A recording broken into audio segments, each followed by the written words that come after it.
একটু চাপেন।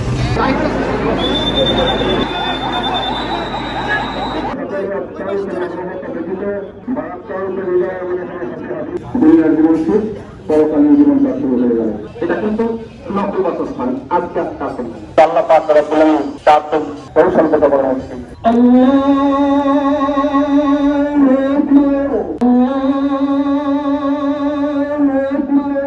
আসসালামু আলাইকুম ওয়া রাহমাতুল্লাহ। আসসালামু আলাইকুম ওয়া রাহমাতুল্লাহ।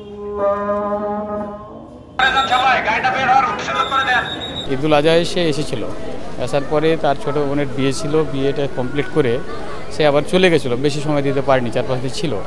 তারপরে তার কলকাতা লাস্ট ট্রেন ছিল, এটা শেষ করে ছুটি নিয়ে সে আসার কথা ছিল, কিন্তু সে আর আশা হয়ে উঠলো না। অত্যন্ত মেধাবী ছিল এবং ও দ্বিতীয়, তৃতীয়, চতুর্থ এবং পঞ্চম শ্রেণী সব ক্লাসে আমাদের বেসরকারি আয়োজনে গোল্ডেন সান বৃত্তি পরীক্ষার আয়োজন হতো।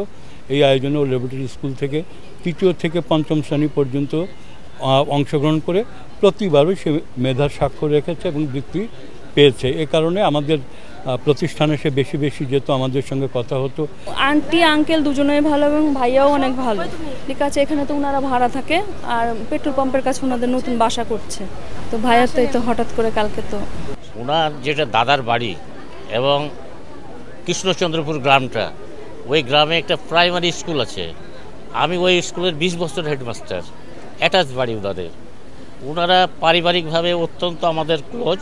তার ব্যবহার সম্পর্কে আমার মনে হয় যে ওই চক্রিতি ইউনিয়নের ওই এলাকাগুলো একটা ছোট বাচ্চাকেও জিজ্ঞেস করলে মানে তার মতো আর দ্বিতীয় ছেলেটি খুঁজে পাওয়া খুব মুশকিল হবে।